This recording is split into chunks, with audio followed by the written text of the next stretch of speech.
Picture this. You are 16 years old, standing naked in a frigid stone chamber. The February winds of 1450 howling through the arrow-slit windows of Brutus Castle like the wails of forgotten souls. The air reeks of damp mortar and flickering tallow candles. Their weak flames dancing shadows across walls etched with centuries of royal intrigue. Strange women's hands calloused from years of birthing kings and queens probe the most intimate crevices of your body with clinical detachment. The Duchess of Cleves watches from a high-backed chair, her eyes sharp as a falcon's, calculating the political winds that could topple dynasties with a single whisper. Your knees buckle not from the biting chill that raises gooseflesh on your skin, but from a terror that coils in your gut like a serpent. These women cradle your destiny in their weathered palms. One murmur from them that your seal is broken and your world crumbles. You are no mere girl. You are Isabella of Burgundy, heir to thrones that span empires. This ritual will dictate if you ascend as a queen or perish in scandal's shadow. Before we plunge deeper into these buried tales of endurance and anguish, if you're captivated by the veiled horrors of history, smash that like button, subscribe for more dives into the past's darkest corners, and drop a comment below. Where in the world are you watching from? It's mind-blowing how we're unraveling these ancient enigmas together, bridged by screens across continents and centuries, united by our hunger for truth.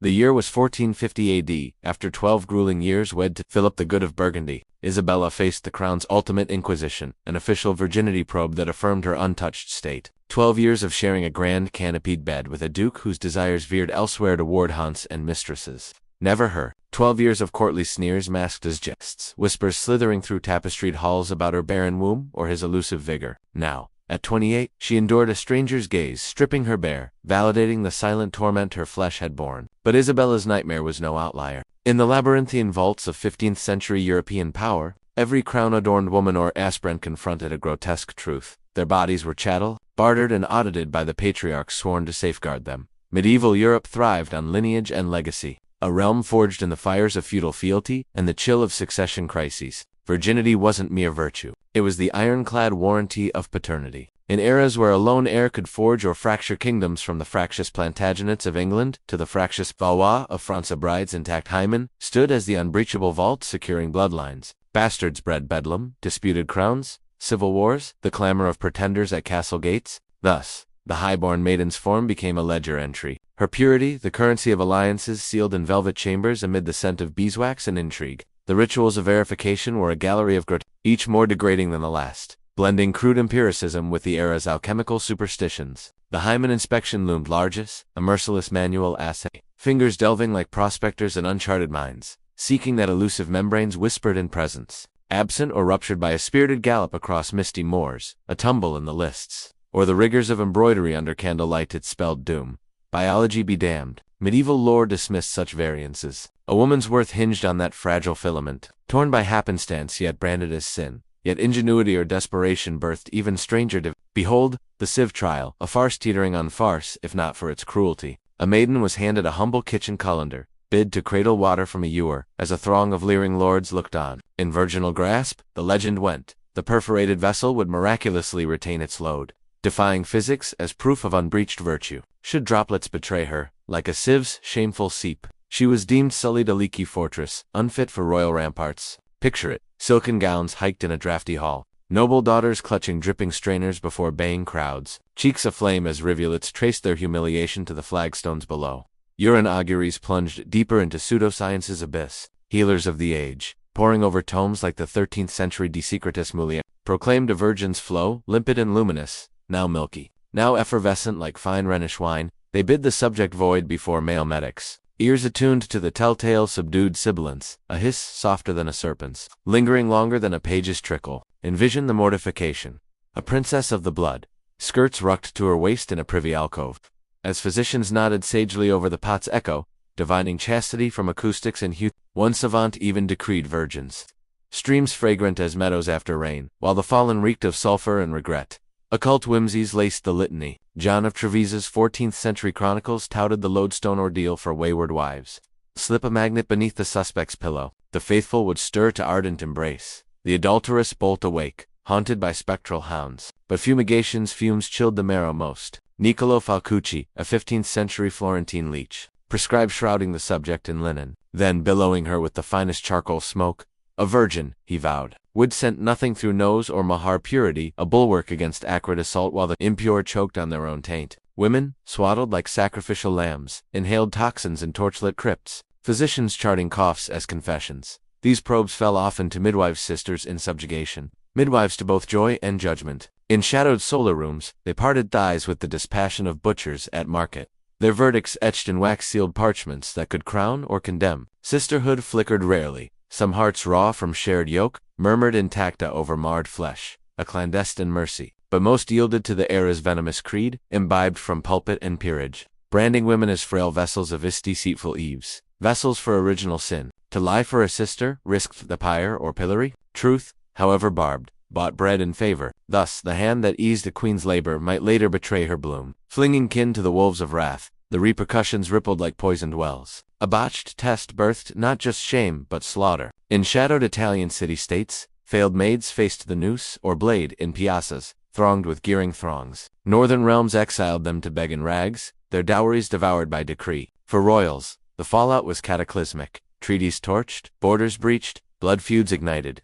Isabella of Castile's saga scorched this script into history's hide. Wed to Ferdinand of Aragon in 1469, then barely 18. She navigated whispers of prior dalliances fueled by rivals coveting Castile's gold-laden coasts. When Ferdinand's counselors demanded proofs amid succession squabbles, Isabella's flesh became a battlefield. Theologians thundered Leviticus, envoys dissected her youth. She vowed to her grave she'd entered his bed unscarred. Her first betrothal to a Portuguese prince, yet for decades, her intimacies were paraded in papal courts, a Spanish infanta's sanctity bartered like Andalusian silk. Her body, once vetted for one union, now contested another polity's pawn in a game of godly gambits. The rite itself was calibrated torment. Sovereign ladies were divested in drafty dungeons, splayed on oaken slabs like anatomic atlases under scrutiny. A cadre of witnesses, duennas, divines, ducal spies encircled as midwives delved, lanterns swaying to illuminate every fold. Hours blurred in that hush, broken only by the subject's stifled gasps or the simpler slights abounded. A file of fowls gore-slashed from the muse hen smuggled in cameos or cuffs,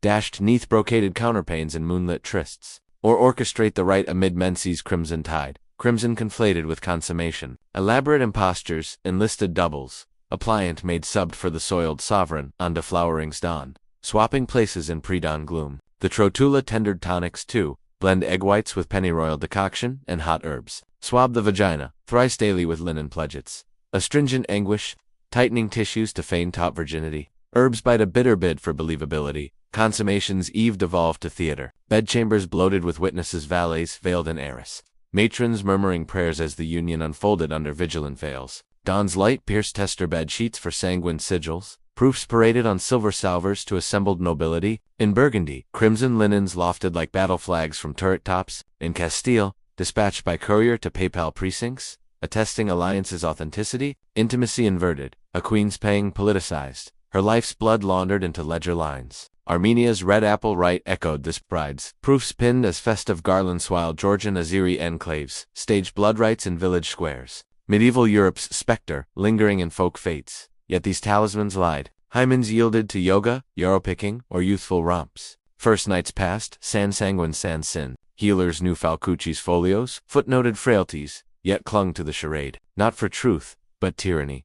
Tests tethered women to scrutiny's yoke, bodies blueprints for barons' blueprints. Isabella of Castile, defending her dowries, dragomans and dominions, relitigated her loins in Valladolid's vaults, foes feigning piety to filch her scepter. Her testimony tear-streaked, throne-side dissected nuptials nullity. Leviticus looped like a noose. Examination environs engineered erasure, frost-rimed keeps, barren but for brazier's sullen glow, stripped supplicants of sanctuary. Witnesses wheeled in on casters, ensuring no slight shadowed the spectacle. Midwives, schooled in stoicism, rotated wreathless fingers, specula of whalebone positing subjects in postures of powerlessness, knees akimbo, ankles silence enforced, sobs stifled lest they sway the scales. Post-probe purgatory loomed, failures, furious flayings, flotsam, exile or successes, spectre, deferred dread, till next summons. Isabella, of Burgundy's 1450 triumph, rang hollow. Cleared, she was carted to Dijon, youth's petals wilted, dignity diced, matrimonial mirage, mocking her. Royals teetered thus.